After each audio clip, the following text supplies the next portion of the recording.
All right.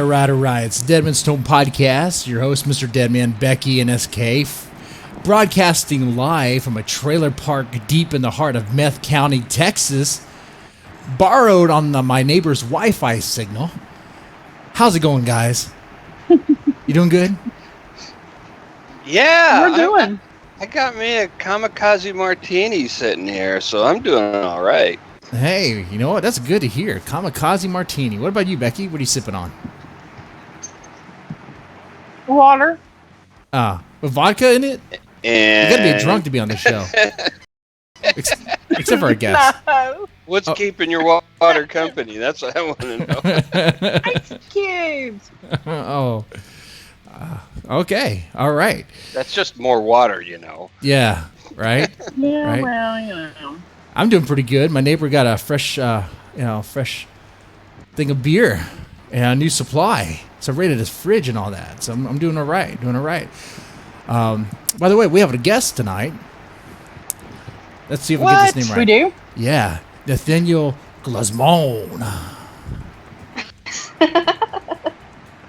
Yeah, jeez. Is that right? Did I say that right?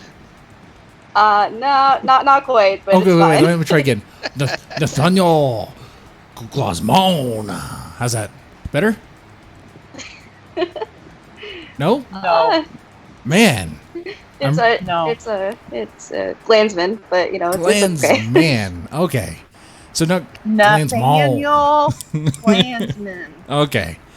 Glanzman. All right. Well, do we have any announcements before we get forward or get started? I don't think we do. You guys know we're always open for submissions. Deadmanstome.net/submissions. You go there and you can submit to us. Submit short stories, horror, dark fiction. You can support us on Patreon, a Patreon, and you get private shows and access to great content. Okay. With that said, any other announcements? Yeah. And sadly, people who, saw the private show on Patreon, didn't see Jesse throw it up. And thank God. I held it We're all together. disappointed about that. Oh. We're all No, disappointed. we're not. Well, guess what? There's going to be a round two. Sympathetic puker. Well, you know what, Becky? Guess What? what? There's going to be a round two. So let's see if we can test that, okay? Round two is going to be the Bean Boozled, the nasty tasting jelly beans. We do that, let's see, we're coming to the end of June. We'll do that in July. We'll pick a date. We'll do that in July sometime.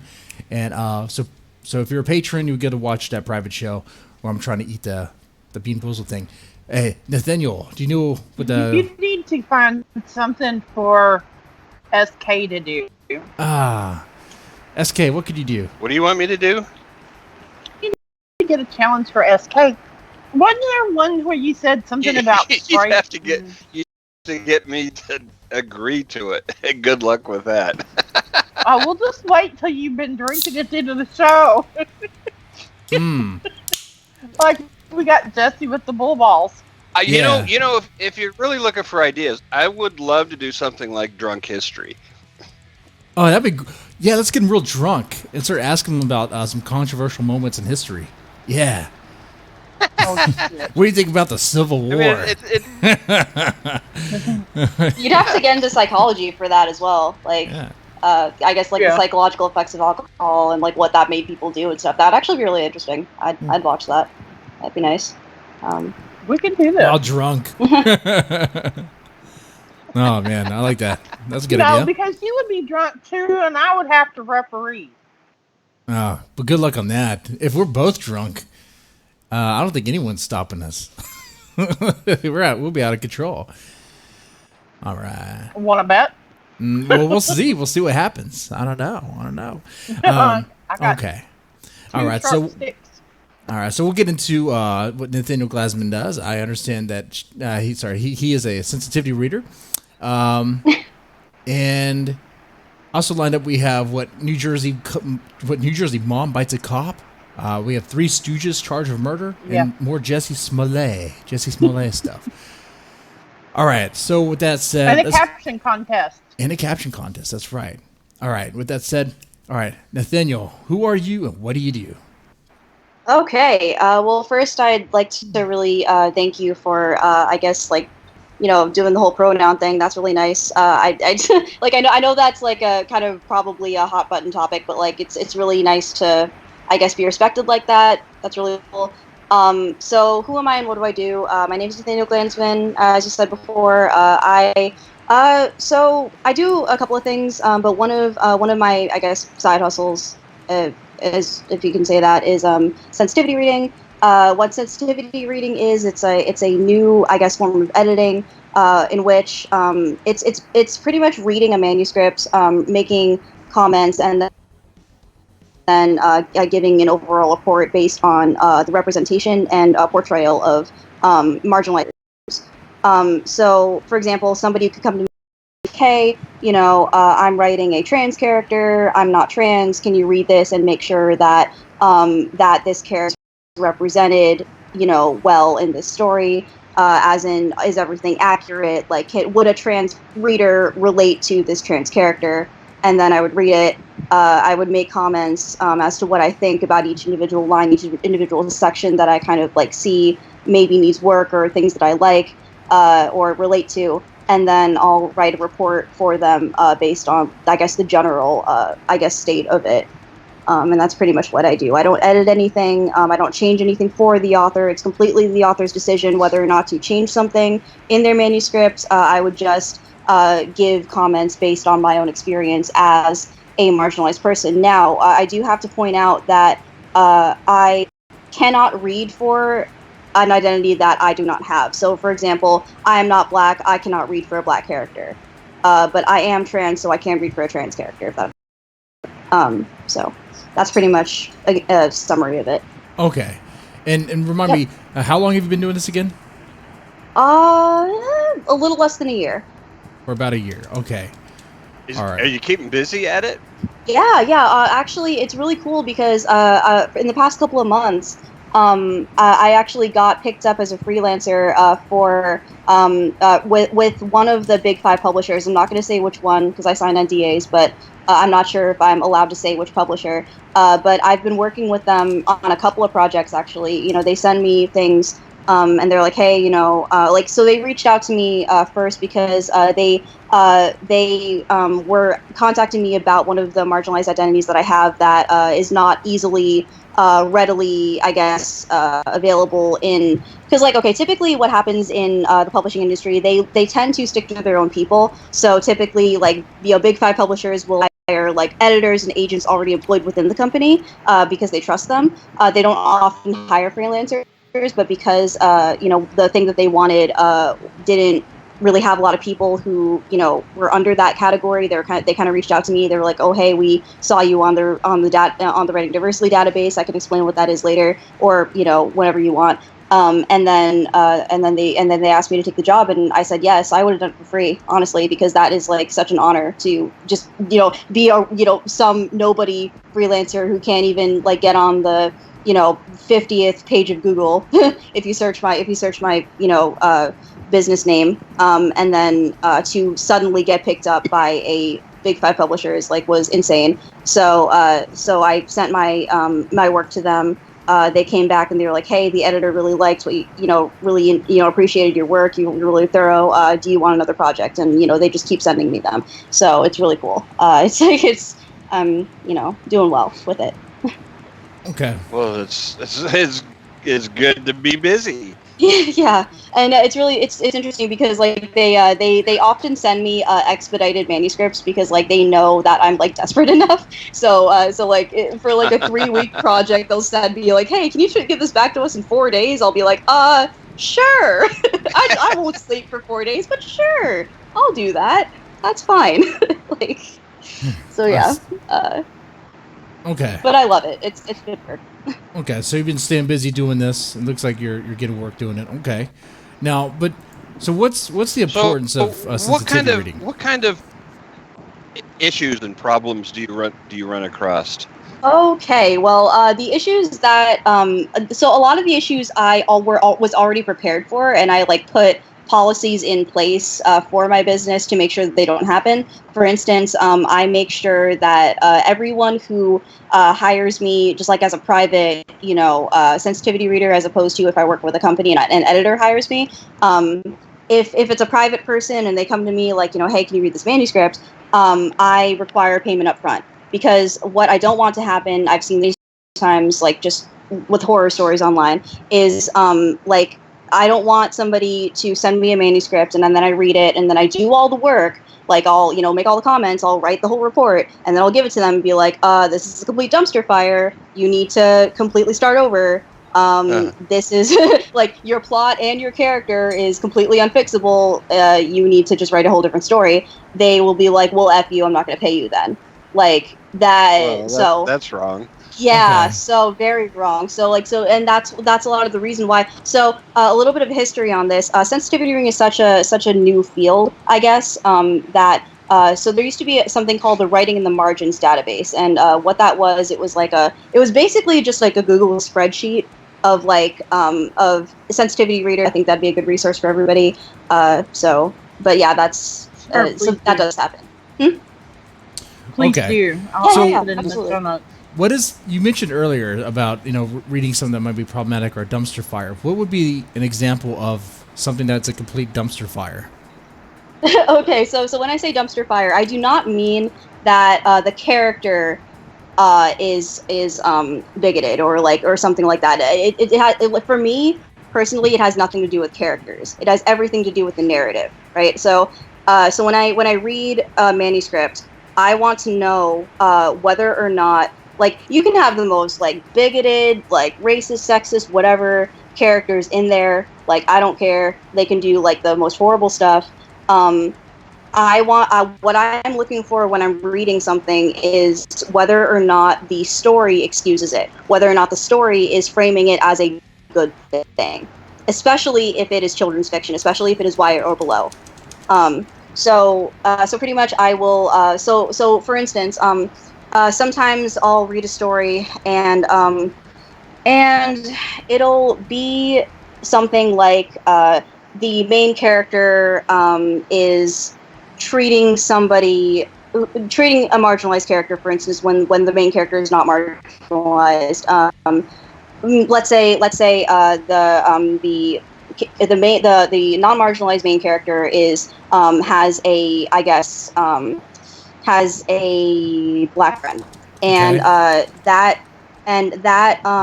main character is being racist towards that black friend. Okay. However, but the narrative, the way that it's written, and the way that the plot is, that black friend may be meant to, their purpose in the story may be meant to basically serve the white friend, or possibly there may be no consequences for the white friend behaving towards the black friend this way, or there could be their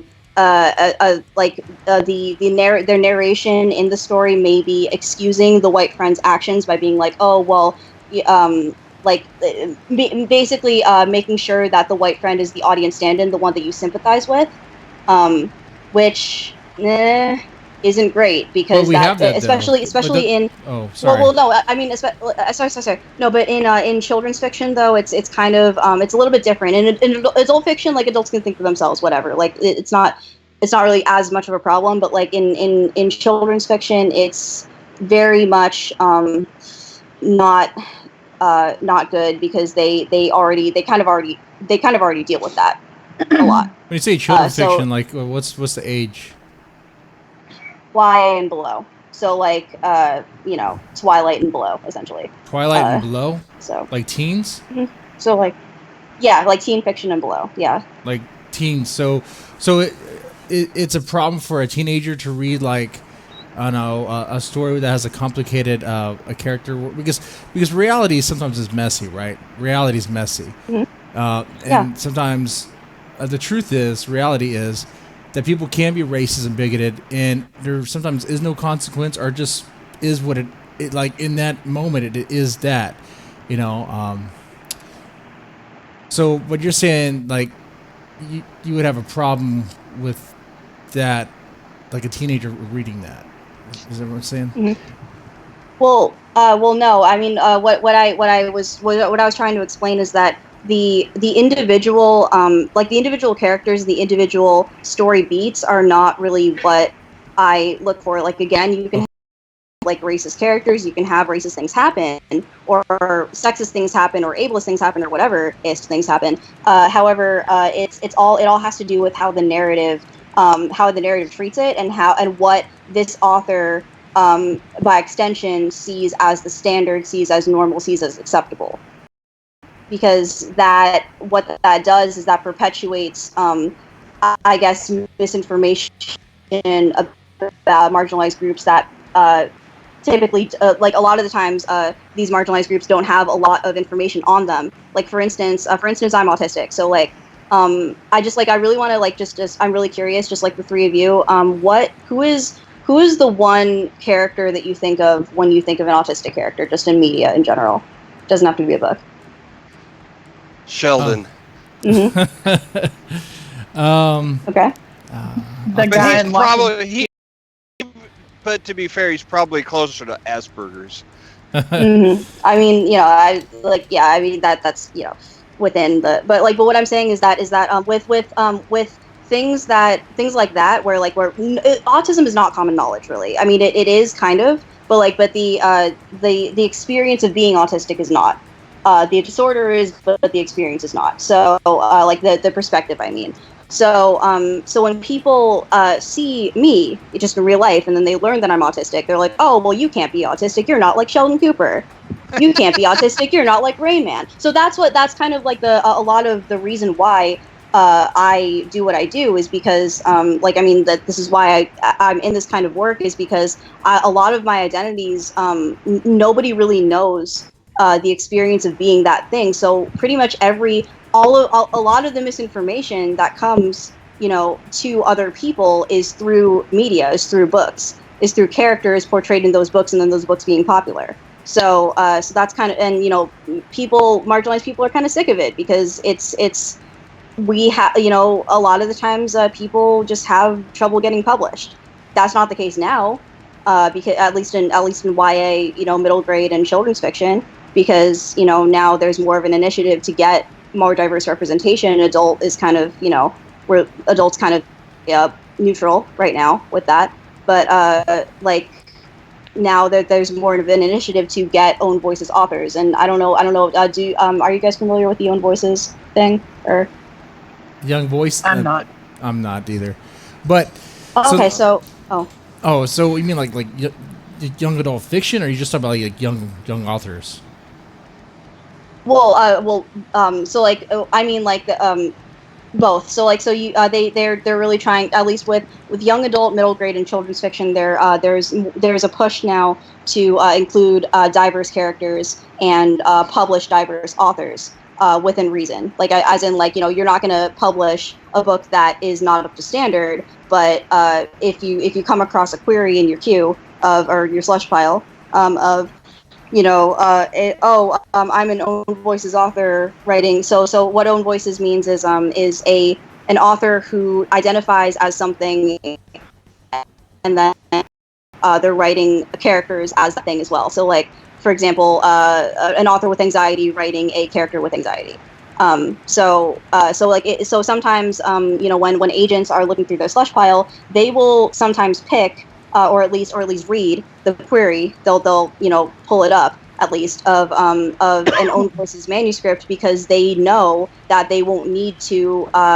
There's less of a potential Twitter mob destroying everything and ruining their reputation, I guess, because they have the lived experience of being that thing. So there's less of a risk. I guess so, but at the same time, it's does that one person's experience, is that shared by all? Because, I mean, if one person... No, and actually, Okay. And I'm really, really glad you mentioned that, because on my website, I have a disclaimer. But right before you contact me, I have a disclaimer saying that I do not speak for everybody who has my identities.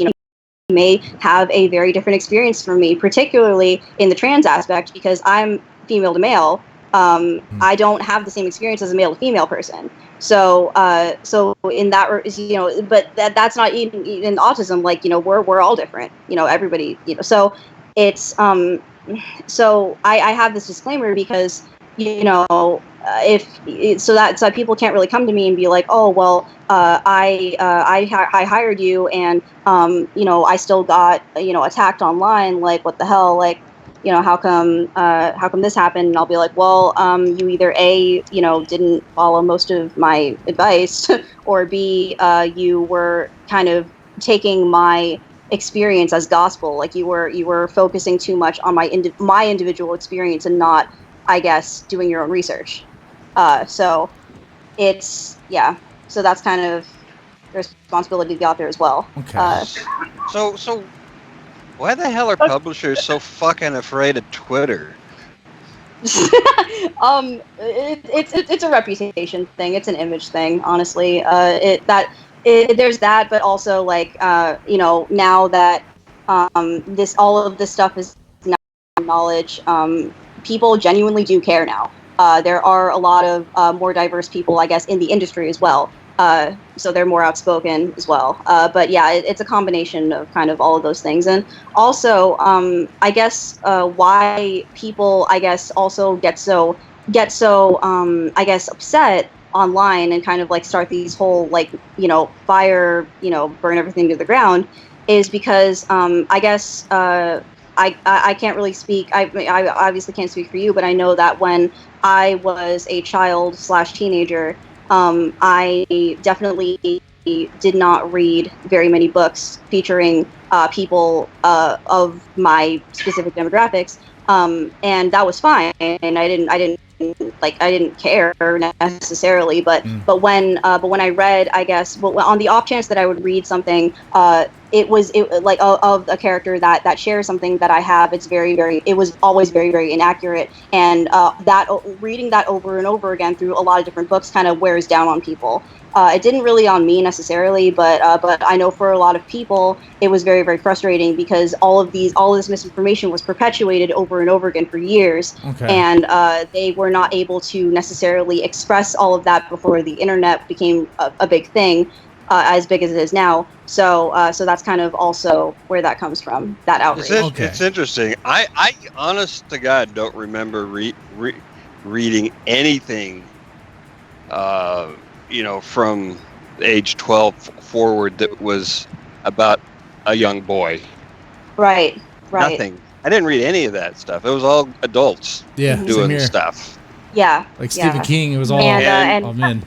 So I didn't identify as a man.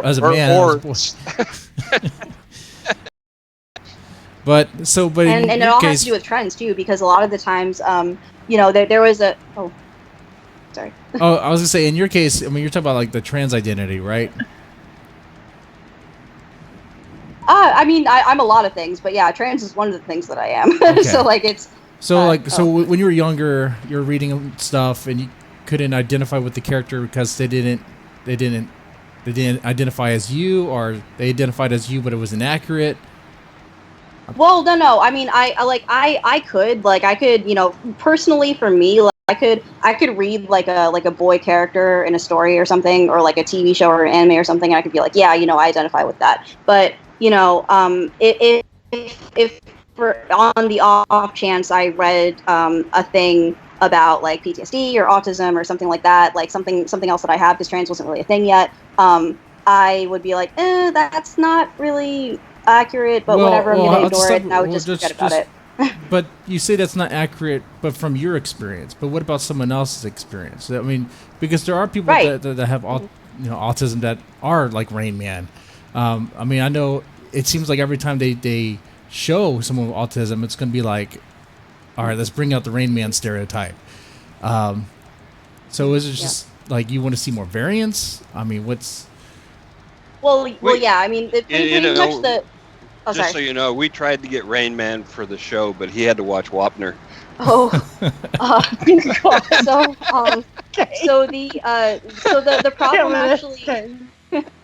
the main reason why people kind of get so, I guess, heated is not necessarily because there is one type. So the fact that Rain Man exists, the fact that Sheldon Cooper exists is not the problem. It's the fact that it's standardized. It's the fact that people latch onto these stereotypes, and they're like, all right, this is what autism is. Even though I'm a neurotypical and I don't have the personal experience of autism, this is what autism is because I've seen these two characters in media. And if you disagree, then well, F you. Like I'm in power. This is the standard. So They like identify with them and like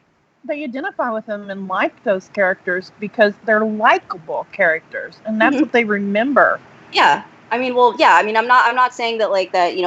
That nobody can identify with them. I'm just saying that like that it's a problem when there is such a standard that is so specific that when other people show up that don't fit that standard, they are now deemed as not that thing, or they're kind of silenced by people who claim that they know better, because that happens across. Huh?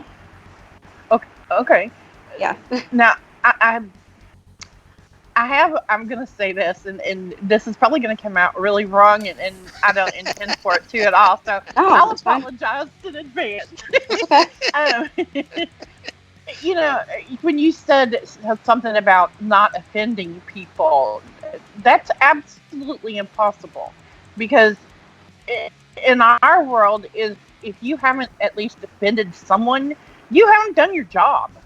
Pretty much and hard. Yeah. I mean, we don't set out to offend anyone, but it happens, and you write characters, like you said, based on what you know, what you research or imagine.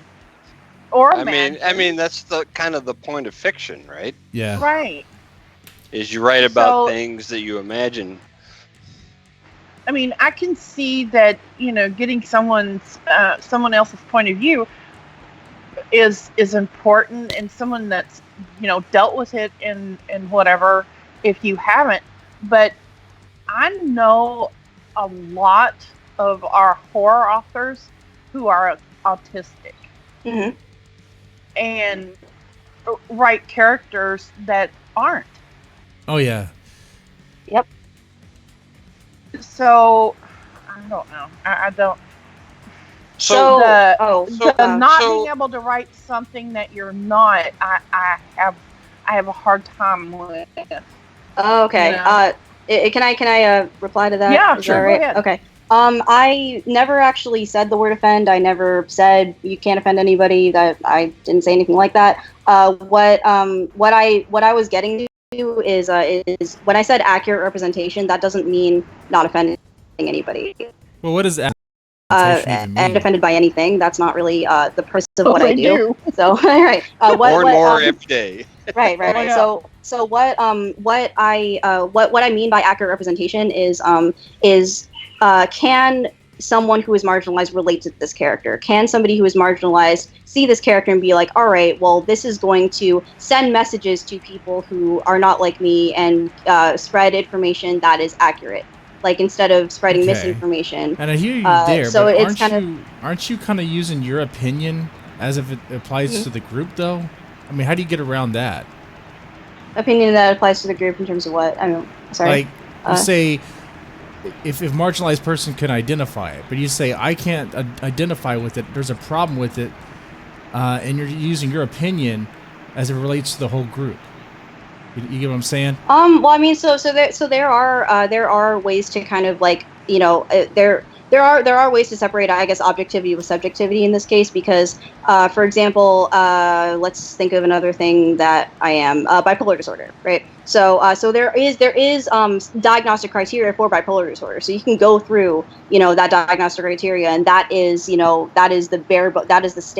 like what you need to follow in order to write a bipolar character accurately.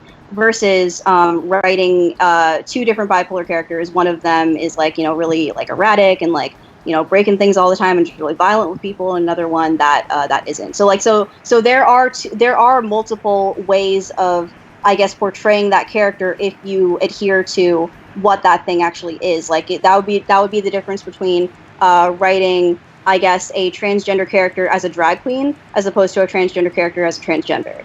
So there are standards that you need to follow in order to write something accurately, but like there are obviously variances in like experience. So wait, so if I Okay. go drag, does that mean I'm trans? Because I do go drag. no, I go drag. no, Okay. it means you're going in drag. Damn it. So I'm not closet trans. Oh my god. Yes, I do love those dresses. I mean, I don't think anybody would care necessarily. I wouldn't. Like, it's cool. All right. More power to you. Cool. Have you ever read a book with the characters in it that you didn't identify with them at all? Yeah, absolutely. Really? Yeah. So you read a book where you didn't identify with any of the characters at all. I mean, in any way. Yeah, I mean, I don't think I ever have. I mean, like, I guess it would depend on like if you hated the story that much, or if like the author was like that bad of an author that like they just can't write. I agree. I think it would be a bad author, because that's part of what a good author does. Is like, if I read Shogun or something like that. I've never been to Japan. I've never been a samurai. Yeah. I'm never going to be a samurai. Well, no, but some of the characteristics that they have, you would identify with. Exactly. You have, as an author, you have to find a way to take somebody, a time, a place, and the characters that nobody's ever going to personally experience, and make it relatable. And that's what a good author does. Absolutely. Yeah. Right. Well, that's what I meant. I didn't mean like from a bad author. I mean, have you ever? Okay, so let me ask you this, Nathaniel. Nathaniel, let me ask you this: is it a problem for a white man to write a black character? Absolutely not. And this is actually something that I love to bring up in my classes. I teach classes on sensitivity reading at my local writer center. And one of the discussions that I always bring up is, first of all, I'm going to give you the three different opinions, the three major opinions, summarize them, and then I'm going to give like my personal opinion of those three. So there are three main opinions when it comes to non-marginalized people writing marginalized characters. The first is that they shouldn't at all. The first is that some people think that that if you're, white, cishet, whatever, you should not be writing marginalized characters at all, period, end of story. You should only be writing yourself, essentially. The second opinion is the most accepted by everybody, and that is you, as a non-marginalized person, can write marginalized characters, and you should. However, the experience of being that character, of that character's lived experience, should be up to the marginalized author. So, for instance, it would be something like having a really cool, really accurate, relatable gay supporting character, and having a main gay character, through the point of view of that gay character, through that gay character's lived experience dealing with homophobia. So those are two completely separate things. Those people in that group think that, and this is actually the mainly accepted viewpoint.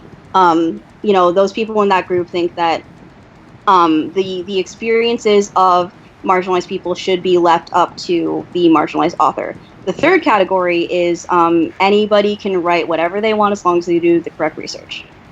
Those are the and your personal position is? My personal position is the third one. I think that anybody can write whatever they want as long as they do the research. That is my honest opinion, and I've written about that, and I've talked to people about that online, and I've gotten blocked. I've gotten really chewed out by a lot of people for that, because it is a very unpopular opinion. In fact, I have a lot of unpopular opinions. With then you'll fit right in. Oh, I know. Yeah, we do too. Okay, so I feel like if I didn't, I wouldn't have reached out to you. All right, so let me upsell your service real fast. Okay, so let's say, because from my stance, I'm like, if I want to write about like the gay community, or have a character that's or like in the meth community, whatever, I would get involved in that community, not necessarily use meth or be Yeah, we don't want Yeah. you going back to that. yeah. I Shit, would not bad that, no. times. But what I'm saying is, I would definitely be involved in that community and getting pretty much just research hands-on. Like immerse myself in there, just talk with the people, understand their lives, understand why they do things the way they do, and this, that, and the other. That way, so when I do write that character, it is my twist on it. It is still my, I guess, imagination, if you will, because it's fiction, but it is based on an actual experience. So with that, why would I still need Glanzman sensitivity reading? Well, okay, so need is a strong word because my services are completely voluntary. You, and nobody is unless upsell you're it. traditionally unless you're traditionally publishing, nobody's gonna force you to use my services, I guess. But I guess like that is the best way to do it, though. That is the best way to do it. If you want to write a marginalized character, listen to people, hear their stories, hear their experiences, talk to multiple people. Recommended if you can. But yeah, the party at a gay club. But yeah, why not? And as an author, you can't get better source material than firsthand experience, because people do shit you just could never imagine. Oh yeah, man. And so you're gonna meet characters that you couldn't think of, and they'll do crazier things than you could imagine, and it'll be a lot more interesting because it's based on firsthand, or at least secondhand experience, observation and research, firsthand research, I should say. That's where, absolutely. Yeah. I mean, it builds empathy too. Like that's the main reason why I disagree with so vehemently with people who say like, oh, like they can't marginalize people at all, period, because they've screwed up too much. It's like, well, like, how are they going to understand then? Like, how are people going to develop empathy for other people if they just write about themselves? Like, because here's the thing, like, I really, really dislike how I don't agree with how people put these people in a pickle. Like, because on the one hand, that group of people, they're like, well, white cishet authors can't write, any marginalized characters at all, but we also need more representation. It's like, Stephen King, Stephen King, stop writing black characters. But I don't understand. I don't. Well, I think what they're trying to do is to shut out, the largest segment of authors, in the hopes that clear cutting the field will, allow open more opportunities. Somehow. That's a strategy. As if anybody can't publish a book right now. Yeah, I mean, they the end result definitely. I will argue though that most people don't want that to happen. Most people in, I guess, my line of work and my demographics, I guess, do not want white cishet authors to stop writing, like or to stop getting published. It's just that we kind of just want an equal spot. That's it. So, and I think everybody wants that. Well, any author who is worth their salt at all is not intimidated by somebody else with talent. And they, if somebody comes along and they write something better than me, which is like almost everybody, This is not true. Okay. It's that's I take that as good for them. Mm-hmm. And maybe I need to work a little harder. Damn straight.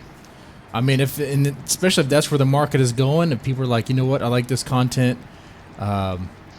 they start going to them. Maybe that helps you dawn to the realization, maybe I need to change what I write.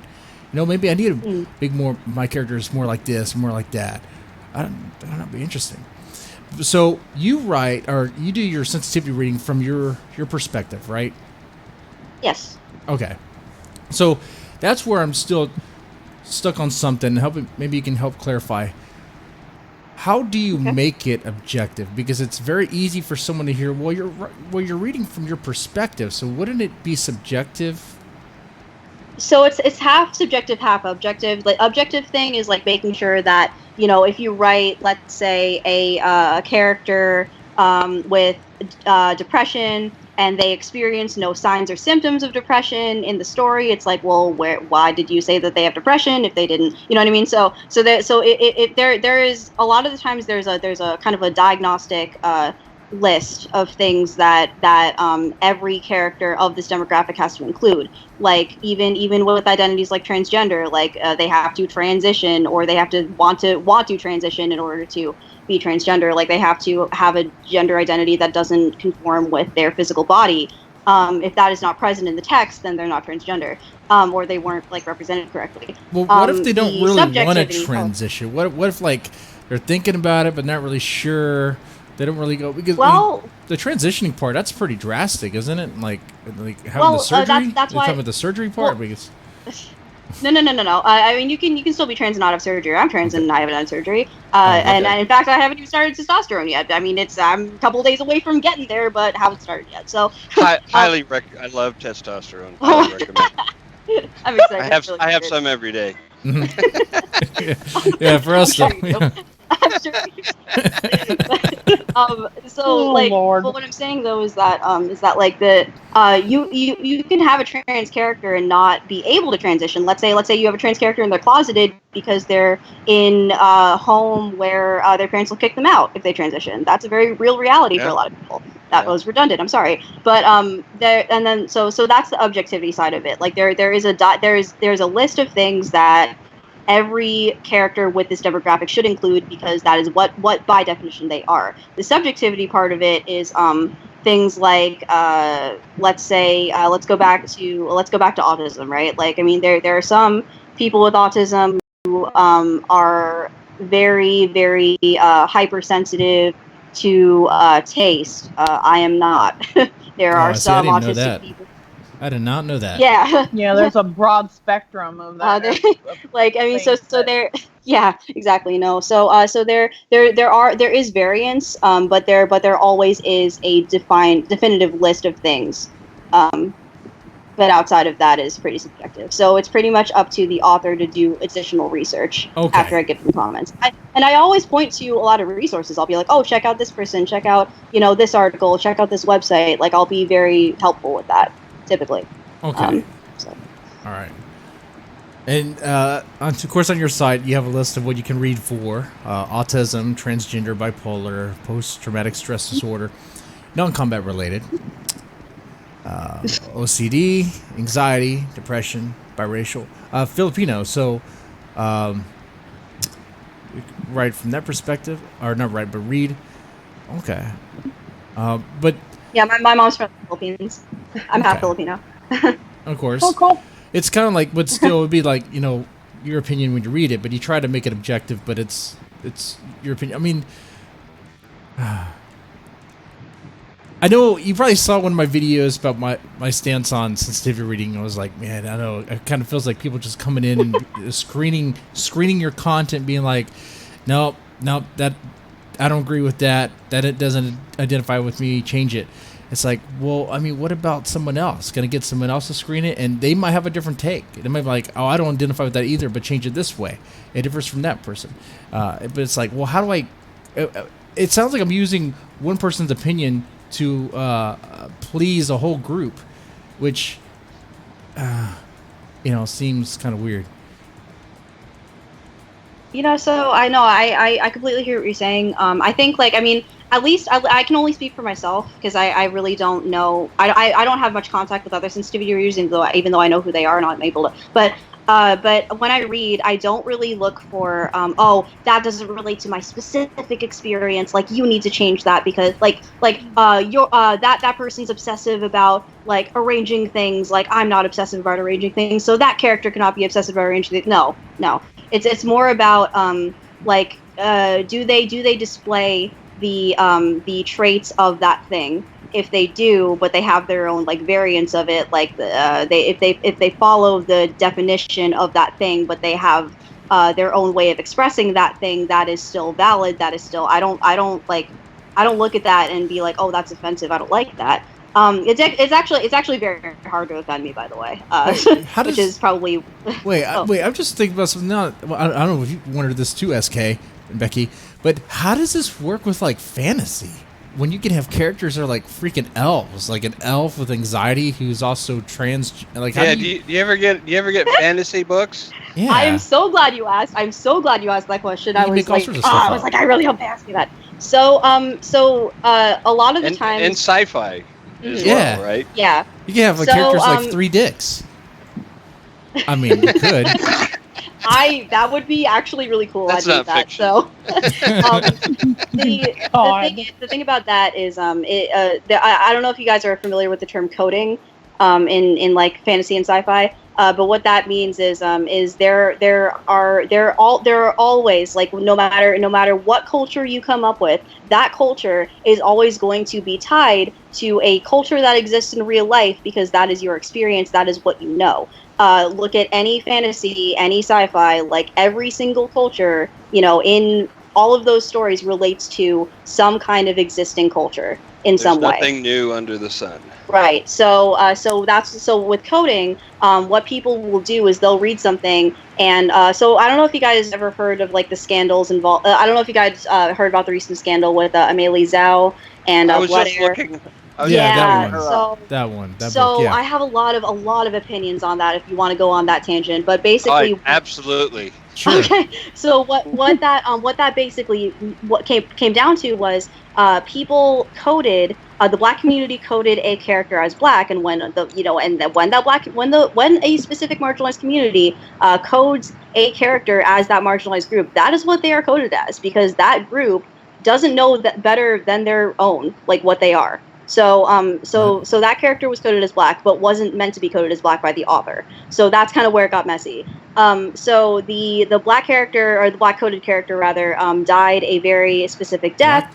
A death related to the same as Rue in the Hunger Games, like died to save the white character or whatever. And that did not sit well with the black community at all, and I don't blame them, because that story beat shows up in so many times, and showed up so many times in history. So that was a thing that oh gosh, what was her name? The author of A Blade So Black, I can't think of her name right now, but she was the one who initially made the comment of, hey, this isn't great, maybe you should fix this. She was not expecting the shitstorm to happen. She did not expect the backlash, but she was just simply pointing out that this did not sit right with her. And that's why Amelia Bailey pulled her book, revised it, and is now publishing it at a later date.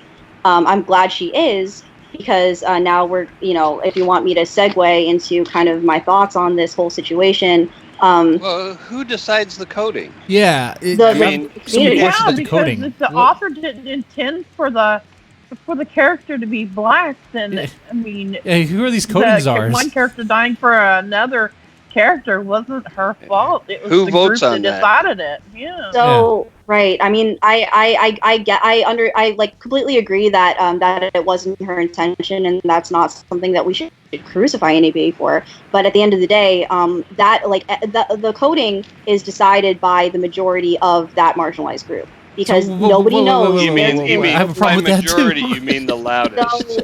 So for instance, if you had, let's say you had like a sci-fi, and you had a group race of aliens that were transgender in some way, and then the trans maybe they're blue and they shoot arrows and ride six-legged horses. It's ultimately up to the community to decide whether or not that character is coded that way. But what if the author didn't even intend that? It's not. It sounds like busybodies saying, this looks like okay. So what I'm saying, what if the author is the one that we're all talking over each other. That. I'm sorry. Go Becky. Go Becky. Go Becky. No. Go Becky. Come on. The author is the one that decides. Yeah. The characters and who does what in them, and if for someone else to decide that and to change it, that's censorship. Yeah. as far as I don't know. That's just It's kind of weird, Well, right? you can't do that. it's, You just no. I mean, what Because about? then you're letting them write the book for the author, and that is not how that works. the problem with saying that the community decides is that it's not actually the community. It's a handful of very loud people who make the most noise when the majority of that community are silent on the subject. I wouldn't doubt that happens in some cases, but in a lot of cases that I followed, it doesn't. It's very, very clearly seen as harmful to that community. But like on Twitter, though. I mean, not even just on Twitter, just like in general, just like any online or offline, doesn't matter. Just from my experience so and- far, Twitter doesn't even represent even close to the majority. A lot of people, most No, people no, don't no, even know it what the actually hell's going on Twitter. But no, and oh, sorry. But no, but I have a question about the coding thing, even more so because so what about elves? Okay, if things are coded, what are elves coded as? What are elves? It depends. So traditionally they've been coded as either white or Asian. But What? in a lot of sorry? But they're not white or Asian. They're elves. They're elves. Well, they're not. Hey, They're elves. but coding. They're wood coding elves. Is not, hang on, but coding. hang on. Coding is not like the race itself. It's the traits and the traits of that culture and the traits of that race. So for instance, like if they're like, oh, they have white skin and like they're all refined and they're and they speak in like a lilting voice, that's very white coded. Wait. But it sounds like you guys are taking, or the people that are doing the coding are taking something that's a work of fiction, of fantasy, and trying to put reality into it when it's elves. You can't do that. What about orcs? What are orcs? Oh, I got a better one. I have an even They're better men. Ogres. Oh, It depends. In Orson They're Scott men. Card's book, Ender's Game, Uh-huh, he has aliens that are essentially giant intelligent ants. Mhm. So, what race are those? It depends. It depends on how you read it. And what I was going to say before. Exactly. Well, what I was going to say before is that I'm of the opinion. I don't know. I'm clearly. I don't really. I mean, I don't know how you guys feel about this, but I am of the opinion that when you write something and you publish it, that book is one universe, and then when other people read it, every person who reads it is going to create their own universe through based on that book, because that is their lens. That is their they're experiencing things differently than all other readers. They're perceiving it differently than all other readers. Whenever you publish something, it is no longer yours. That is my opinion. Well, it's still Okay, theirs. but It's still that the still author's. doesn't give them the right to Depends go how back you and mean that make the last author statement. change it. Okay. Yeah, I mean, I'm just gonna leave it there. But like what I was gonna say. Oh, sorry. To this extent, I will agree with you, but because the author's objective is to take a hallucination that they're having in their head and install it in the reader's brain as closely and as accurately as they can. And the ability of the author to make the reader see the exact same hallucination, that's the skill. Mm-hmm. Right. And so, but there's always going to be variations on it, right? You're gonna have a character in there, and one person's gonna imagine him looking one way and talking one way, and another person's gonna imagine him completely differently. Mm-hmm. Like if you said, oh, who should play this character in a movie? You're gonna get a lot of different opinions. Mm-hmm. Yeah. So That's how you get Black how Jesus. is it okay that they? Oh, No, seriously. so how is it okay though? Where's that church the- to disavow what we need? that the readers, yeah, no doubt, that the readers, made this woman pull her book because of this. Yeah. Okay, so this is where Amelia Zhao's case is actually like the messiest and the most nuanced Twitter firestorm I've ever seen in my life. So pretty much what happened with her is she writes something, She creates a character. She didn't intend for this character to be black. The black community, coded this character as black. They had a problem with the way that this person, died in the story or whatever because of the implications. She pulled her book. The problem that I have with this is that Amelie Zhao is a Chinese immigrant. She was writing Blood Heir from the perspective of human trafficking in Asia, which is entirely different from African Americans being enslaved in America. Right. That is entirely different, perspective. So when people were looking at it through the lens of an African American young person, knowing about history, feeling the hurt that their ancestors have had, and reading this thing and being like, I do not agree with this. Let's burn her to the ground. That I don't feel is very fair, because they were looking through their own lens only. And I don't think that, I'm very, very passionate about people looking through things through different lenses. Like, this book was not initially written to be viewed from that lens. It intended to be viewed from the Asian human trafficking lens. So it was entirely, she had entirely different intentions. But however, it got weird because she was publishing it predominantly to an American young audience, and a lot of her readers were black. And so she did not intend for this to happen. However, this is how her readers took it. And my thing is that people should be able to read through different lenses. People need to be able to read through different perspectives. They need to say, oh, well, this author had different experiences. I don't know. I mean, I don't know if she had direct experience with Asian human trafficking, but she definitely is knowledgeable about the subject. Mm-hmm. So she's like, she wrote it through that perspective. She did not intend to write it through the, African American slavery perspective, even though both of those lenses are valid, and both of those lenses, you can read it through both lenses. I don't think that it's necessarily right to only read something from your specific lens. Like if I only read things through the transgender lens, and I was like, oh, well, that's transphobic, and that's transphobic, and that's transphobic, I guess I'm not reading anything. Like, that would be and so and what would you do? On that totally. So what you're seeing is that you don't necessarily agree that she should have pulled the book and changed it. Well, I don't agree that she should have been vilified the way that she did. And and the author of A Blade So Black, who initially called her out for it, didn't intend for her to face this amount of backlash at all. I said backlash at all. Oh, so oh, he coined a term. Yep. Oh God, I know. Coded. Oh God. It's coded. I'm sure. Definitely splice that up. No, we don't splice everything. We'll edit. You're okay. You're okay. We're kidding. It's kind of like the Stern Show. They do it to me all the time. Don't worry. Oh boy, yeah. So, but yeah, that's my opinion on that, and I think it's ridiculous. But at the same time, that the perspective is valid. I just don't think that it should be only less. Valid. Well, hold on about the valid thing, because this kind of, to me, so far comes across as a thing of feels. A thing of feels that wouldn't pass like a scientific test. Like, it's all subjective. It's all based on feels, and it's based off other people's perspective.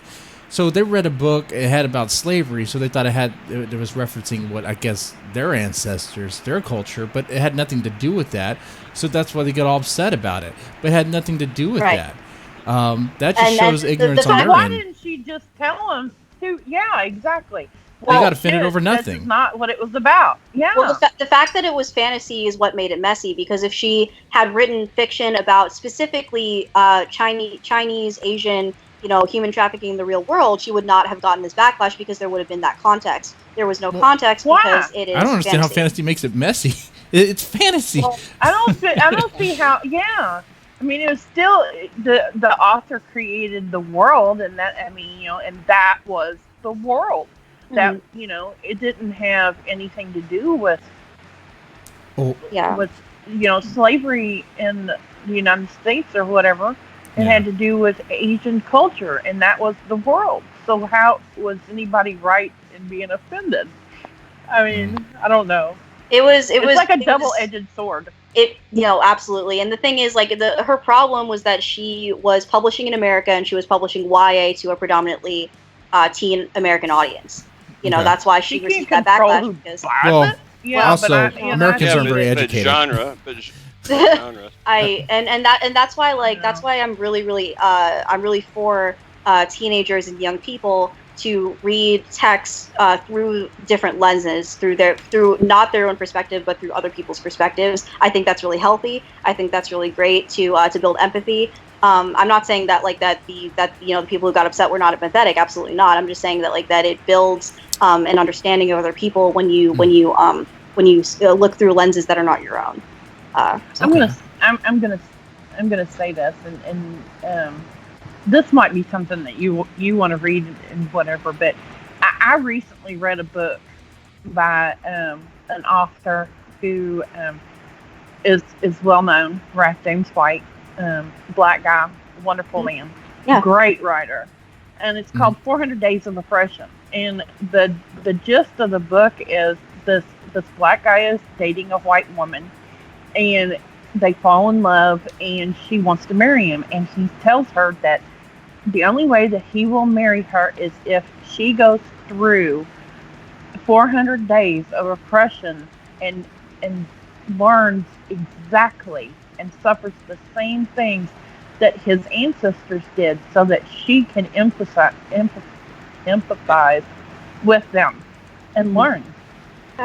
Totally. I mean, and I grew up in the South. I knew a lot about all of this and whatnot, but I saw it from a totally different perspective than what I had seen things before. And so you're right. People should read other things and empathize with others. But I still don't think the lady should have pulled her book.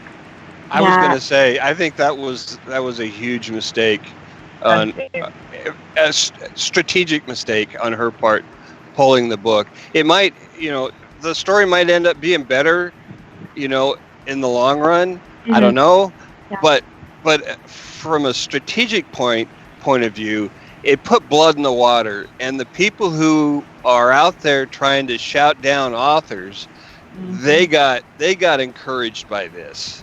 And they're just going to be emboldened, and there'll be more, and they'll be making more noise more often.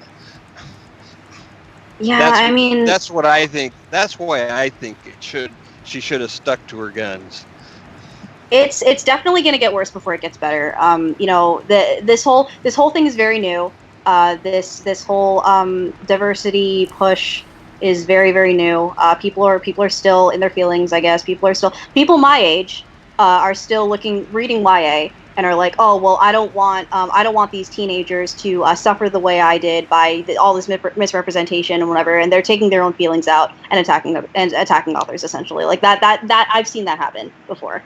And I really think that happened in this case, not necessarily with the person who called her out initially. I think that was legitimate constructive criticism, but the way that people took it was like an explosive fire that didn't need to happen. Absolutely. So no, I agree. Okay. Damn it! Why are we doing all this agreeing? I know, right? Okay, wait. Back to the coding thing. One thing. Hold on. I'm still stuck on this coding thing. Here we go. I'm not gonna let this go. Yeah, I know. What about fairies? Sorry. What about little flying fairies? What are they coded as? Doesn't matter what they are. It depends. It depends on how you portray them. If they're it depends on the color of their skin. It depends on their customs. It depends on the way that they act. It depends on the way that they speak. It depends. What if they're green and they don't speak? Well, it depends on how their culture is presented. It depends on what their traits are. Culture and behavior wise and physicality. It depends. The hardest thing for people to the difficulty here for me is some of these things that people create are just out there and just they don't seem to make any sense. You can't lizard people. What the fuck is a lizard person coded as? What about mermen? Well, what is a merman coded as? Are you anti-alien now? Yeah, I'm anti-alien.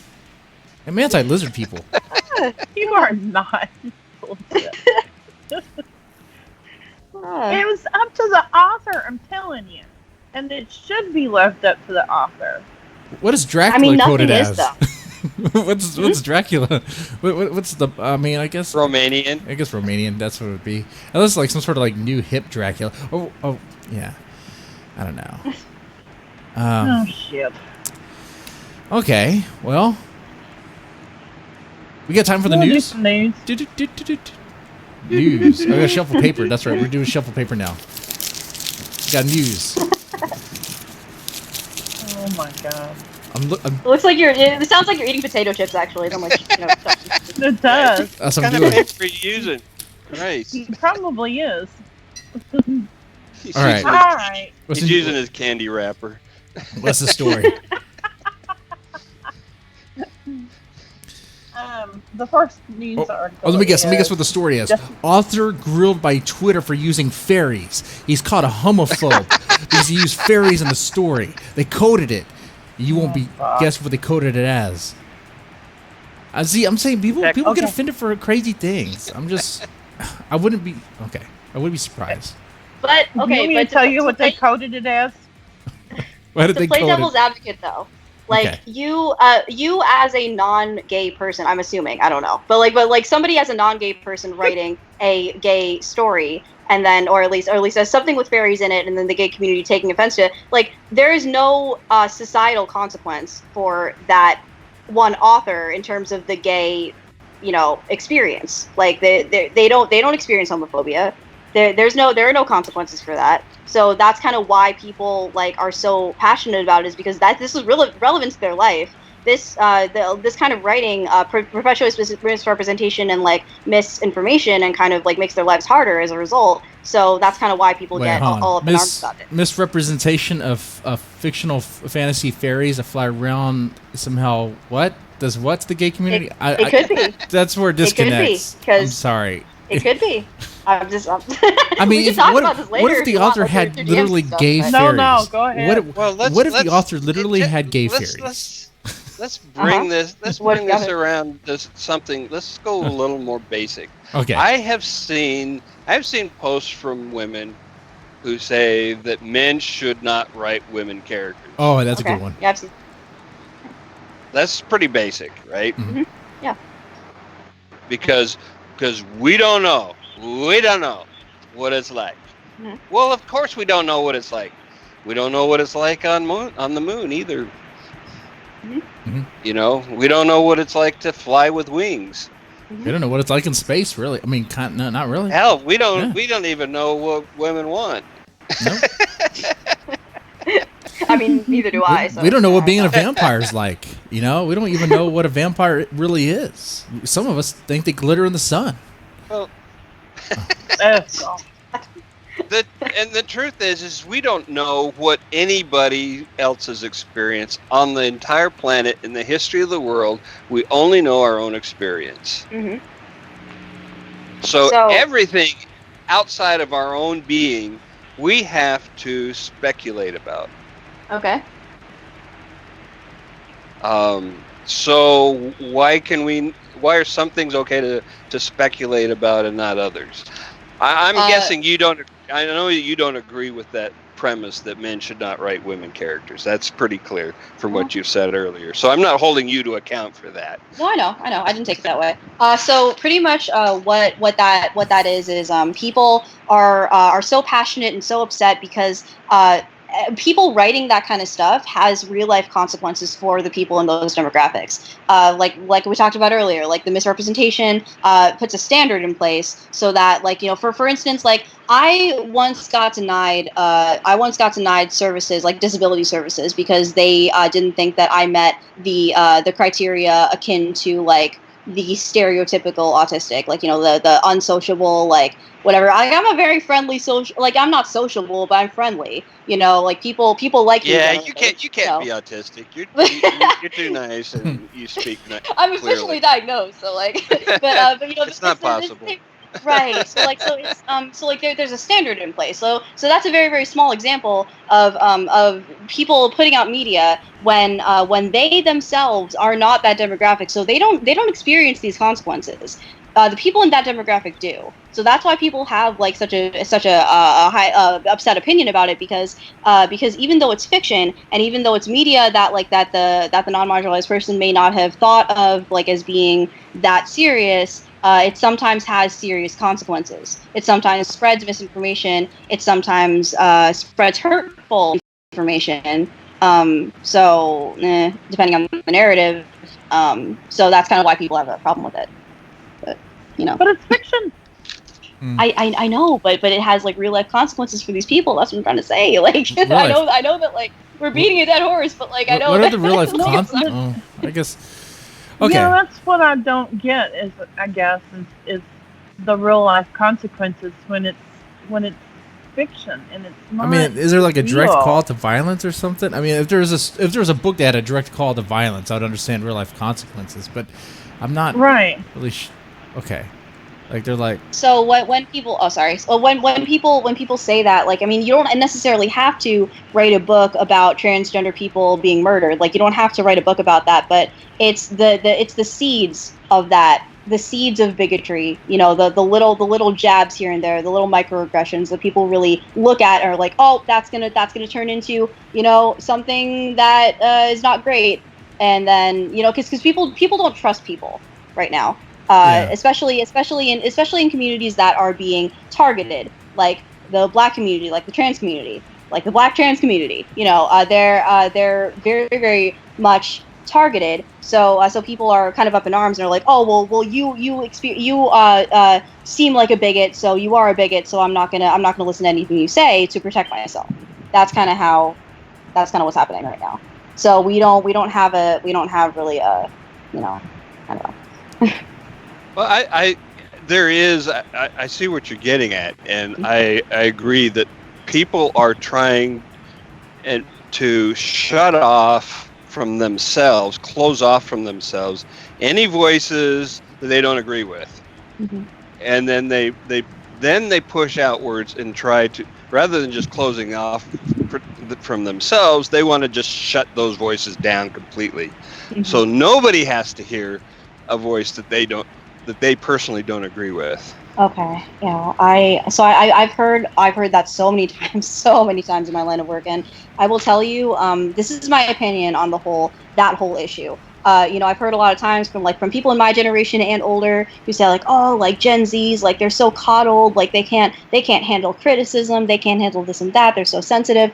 My thing is that I actually view it as the opposite, completely the opposite, because these kids, when we were like, I don't know how old you guys are, but like, I'm assuming you're around my age. I'm 26. No, I'm like 30. I'm 36. Okay, well, we absolutely love you. My kids. I don't know. Like, you might be the youngest one. You're a millennial. I'm a younger millennial at that. But like when we were kids, teenagers, younger adults, whatever, the internet was such a free for all. People were saying slurs left and right. People were saying offensive things left and right. Nobody thought anything of it because I experienced that too. Like growing up in the '90s. Yeah, AOL. Yeah, shit. I was a troll in the chats, and but everyone was. Oh, sorry. Like.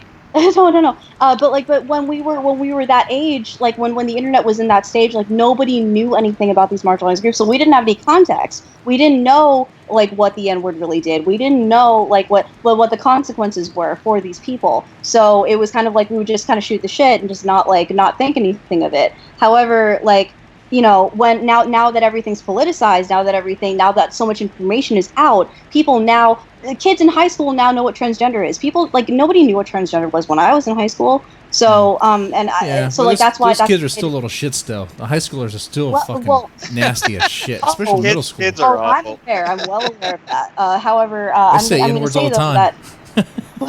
No, but I'm going to say though that there's now kind of a macro context as opposed to a micro context. So it's not individualized anymore. Like if I came out as transgender when I was in high school and nobody knew what that was, they'd be like, "Hey, you're a freak. Like, you know, let's bully you or whatever." But it would be individualized. Now, if kids come out as transgender now in high school, there is such an experience of like, oh well, like there's now context. We now have to shun this person on the grounds of being immoral because you are transgender. We know what transgender is. You are an enemy. You need to be stopped. So now there's information information on it, but it's not the right information. So now so kids are being bombarded, like just left and right, like online and offline, bombarded with these messages. So when they read a book, when they read something YA, they want to get away from that. They want a break.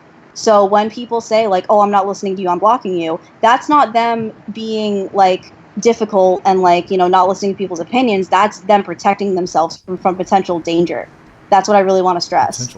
So anyway, it's an interesting perspective. And to be fair, I was probably thinking of much older people who are trying to shout down and shut people up more than millennials. Yeah. Okay. That's fair. I don't really know that context because I haven't, I'm still kind of, I'm not young, but I'm not like, not 40. Yeah, you are. Yeah, you are. Oh, we have a question in the chat. By the way, we have a question in the chat by Ken Stark. I like that guy. He's a good guy. Let's see. I have gay and or lesbian characters in my books, but it's always mentioned with as much importance as their hair color. Shouldn't that be what we're working toward? That we're all the same? Yeah. I am so glad you asked that question because that is actually the fact that that like them having an identity, but it not being a big deal, being it not defining them as a character is exactly what you want to do. So, for instance, when I write trans characters, for example, I will write the character as though like their experience of being trans is there. Like they will experience transphobia and they will, deal with hormone stuff and, whatever. Like they will experience being trans, but that will not, their character trait will not be trans, if that makes any sense. Like they're not going to be like, I don't write issue books, personally, because I don't really like them. I don't think that it's, so the general consensus though is that when you write a marginalized character, being that marginalized group should not be the most important thing about them. They should be their own character first and foremost. They just have the experiences of being that character. So that is an excellent question. You absolutely should continue what you're doing. Just make sure that that everything that you're portraying about them is like accurate. In terms of the defining traits of a gay and lesbian character. Yeah, but otherwise, and there's so much variance in the gay community. What there is. People do. I mean, there's some people in the gay community that actively want AIDS, as it gets super AIDS. There's people who I wouldn't say they don't. They do though. They do. They want to get positive, super positive. You didn't say a lot. You didn't say a lot. Not a lot, but there's still a community. It's a vocal community.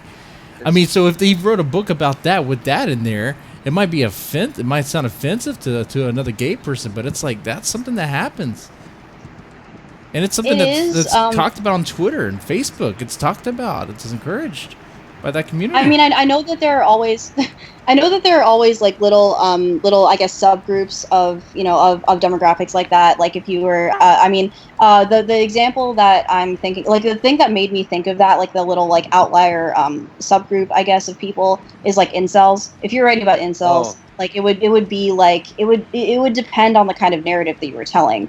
If it was something like where I don't know, I can't really think of an example, but you would basically if you were going to write that in a way that doesn't encourage that behavior, then you would have to write a narrative that doesn't encourage that behavior. So I don't know, that would be up to you. Okay. Have you seen the Amazon show, The Marvelous Mrs. Maisel? No, but I want to because I'm half Jewish. Like my a lot of my family is like Ashkenazi Jewish. So like yeah. First of all, it's fantastic writing. Yeah. It's a comedy that actually makes you laugh. And one of the characters in this is a real life comedian from the day, Lenny Bruce. Okay. And he performs in the show. The actor recreates one of Lenny's bits where he goes around and he calls all the black guys the N-word. All the black people in the audience, he calls them the N-word right there on stage. And he goes, and his point was, I don't remember any of his exact lines, but his point was, I think we should all use that word and take all the power out of it. That's not for him to decide. He is not black. That is not his decision to make. I mean, no. No, he said not just him. everybody. Just if it stopped being a big deal, then you take the power out of the word and it stops being meaningful. I mean, I get it. I get where you're coming from, but still, like, that is their word. That is a word specific to their community. Like, if they don't want people using it, then people shouldn't use it. But it's true, though. That word only has power because people let it have power. I mean, a word only has power if you understand what it means. The prohibition of a thing gives it commerce. Just like banning alcohol made people drink as much or more. But that would imply that you were permitted to use it to begin with. Like, that is their property. That is their word. You know, you don't get to, like, nobody who isn't black doesn't get to decide what to do with that word. If they want to use it a certain way, then they use it a certain way. I don't know. That's what he was telling the black people. Take the power out of it, and they applauded him for it. Yeah, it's an interesting scene. I don't doubt that. And of course, I'm sure you are aware there's people in the black community that are against using that word because they think they're even against their own using that word. There's a divide in the black community about that word. And there's, of course, because, you know, what, gangster rap and all that, I mean, they use that word nonstop. I mean, and of course, I don't know. I find that interesting. But it's true, though. Yeah, words only really have power if you let it mean. Because, like, most of these kids, especially in middle school, when they're using that N-word, they have no idea what it means. It means nothing to them. Nope. It's just a word that gets people riled up. It's a word they heard in songs. Yeah. They heard their rapper friends. Yeah. The rapper songs say it, so the way I look at it is, you know, you come up to a house, you see, you know, people living in a house, and you see, I guess, a grandfather clock in that house. That grandfather clock belongs to the people who live in that house. All right, like that is not. You don't have to concern yourself with that grandfather clock. All right, that is theirs. Leave it alone. Like, I don't know. I don't understand what people's like whole hang up on that is. Like, if that's their word, leave it alone. It's not your business. Like, I don't know. We're talking about you're talking about a possession, but we're just talking about a word. Because you could say it's their word, but it's kind of not really, though. I will go as far as that because it's even in their culture, so much so where let's say it's in the music, right?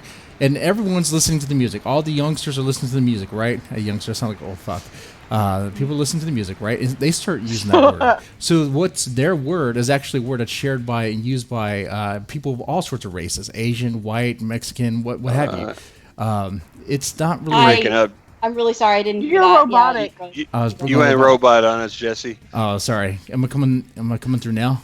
I have a hard. Well, you're still breaking up, so I'm going to jump in here and say that I'm struggling with the concept of groups owning language. Okay. Just in general, any group claiming ownership over language. Mm-hmm. I don't think that's even possible. Okay. I mean, French don't own French. No. Right? Mm-hmm. They don't own the word Eiffel Tower. Okay. Anybody can use the word Eiffel Tower. I mean, it may not be, offensive. We can all use taco. You can say taco. You know. So. But I'm saying, how does that concept even exist? The idea of ownership of words.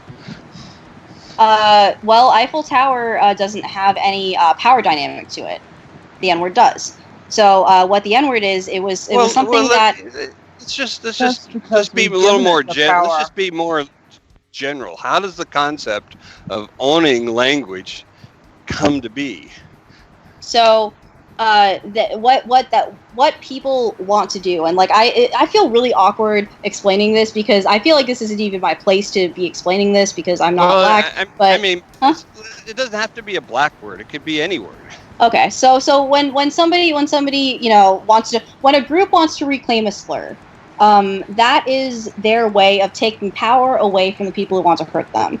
That is their way of taking owning something that is solely theirs And I don't, and what I personally don't get is from belonging to so many marginalized groups myself, is when the majority of people, the people in power, really are obsessed with owning that word. Like they're like, oh well, why can't I say that? I'm allowed to do anything. Why can't I say that? And it's like, well, it's none of your business. Like, it's our word. Leave it alone. It's our property. Like, so I really don't understand. I don't understand. But it's that. everyone's It's word. like, It's okay, especially. I mean, I don't mean to minimize the power of slurs, but it's a word. You can't own a word, like unless you mark out on it. It's not about ownership of the word. It's about ownership of the power of that word. It's about ownership of what that word does. So what those groups want to do, whether it's the Black community, whether it's the gay community, whether it's the mentally disabled community, who cares? Claiming they want to take power away from the people who want to hurt them. They want to reclaim that slur completely, redefine the definition of that slur, and just kind of let it be. But people are so obsessed with wanting to say that word because they're so used to doing what they want. So, okay, but at the same time, wait. Am I going through robotic right now? Am I going through robotic? Am I okay? No. No, say You're yes. fine. No, you're really robotic, Jesse. No. You're breaking up. But one thing I wanted to say is we're talking about a word. I know you call it a slur, and it is a slur, but at the same time, it's the same word that they use freely and openly in the music, in which everyone of all races then uses that word, like especially like in middle school and younger than that, even when they use it to greet one another. Like, that word is shared. That word is common vernacular with youngsters. So, are you saying, Jesse, that if you broadcast that word over the public airways, it's no longer yours? Yes, it's the public's. Okay. Because otherwise, it's hypocritical. It's weird. You guys are hung up on the wrong thing. Remember, I said that it's not about the word. It's not about the word. It's about the power that the word has. So what people want to do in these marginalized groups is they want to take the power away from the people who were hurting them in the past, so that they can't use that anymore, so that they won't hurt them anymore. And well, they're apparently redefining not all, though. Not all. Because some people in that same group are using that word freely. Let me take a different tack at this. I want to take a different tack at this and say that the whole thing about politically correct language is exactly that. It's trying to change culture through the language. And what I contend is that it doesn't do it. It doesn't have that effect, because people who are hateful and want to use a slur, they'll just come up with something new. Mm-hmm. Yeah. So taking that word away from them doesn't change the person.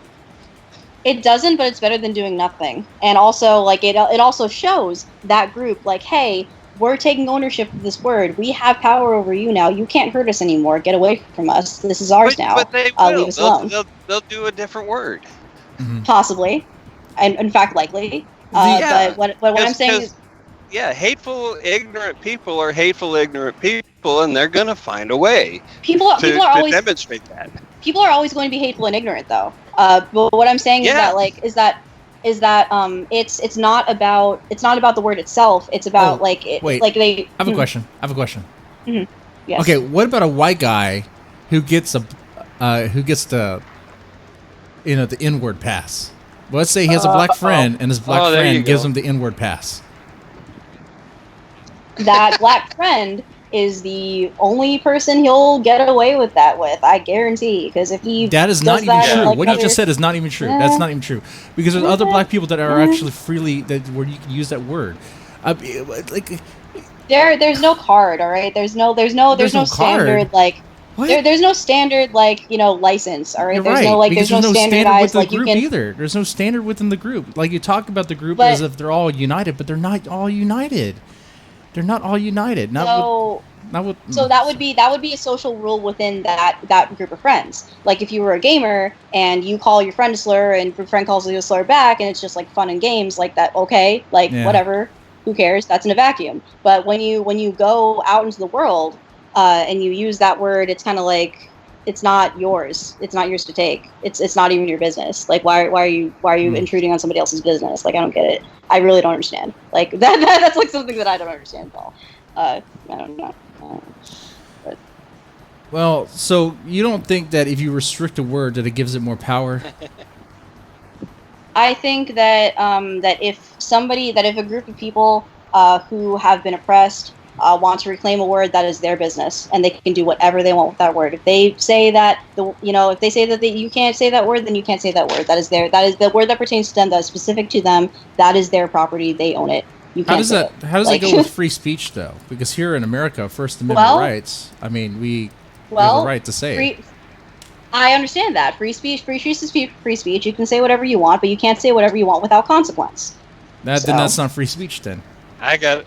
Yes, it is. Shut up, Jesse. You know she's right. No, it's still not free speech. I mean, there's certain. It is too. You can't have rights. Every right has a consequence. Well, I mean, it depends what you mean. I mean, like, there's certain things you can't say. Like, you can't say what fire in a crowded theater. You can't say it's going to cause alarm like that, or you can't do like direct like call to violence. Besides which, the First Amendment is a constraint on the government. So, one group saying another group can't call him a slur has nothing to do with First Amendment, unless the government is involved. Also, if I got called, the 3+ slurs that apply to me, any one of them in a work setting or whatever, like that's hate speech. I can go to HR for that. Like, so that's what I meant by consequences. Oh yeah. Well, and outside of that, I mean, there are social consequences. You can be, you could be shunned by people who were your friends or whatever. Mm-hmm. That type of thing. Yeah. I mean, there's a lot of ways to piss people off. Yes, there are. Yes, there are. Absolutely. This has been a lot of fun. I hope you've had a good time with this is a pretty good episode. This has been really good, a really good discussion, and I think you've represented your industry very well. Thank you. Yeah, thank I have you to so say much. so as well. Oh my gosh, thank you.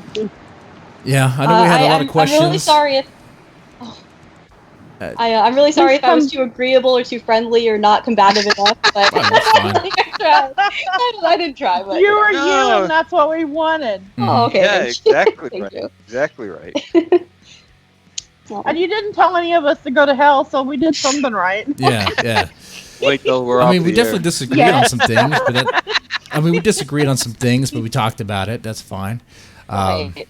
I'm really hard to offend in the first place, so I feel like I offered myself up because I knew that I'd be able to have a conversation about this that wouldn't turn ugly, or anything. So, and you guys are good people. Like that's why I reached out to you, because like from your video, the reason why I contacted you, like I saw your sensitivity reading video, and I could tell, like even though you had a lot of opinions that differed from mine, but I could tell that you weren't like a bigot. Like I didn't get bigot vibes from you, because I knew that so not at all. So I just that's why I reached out.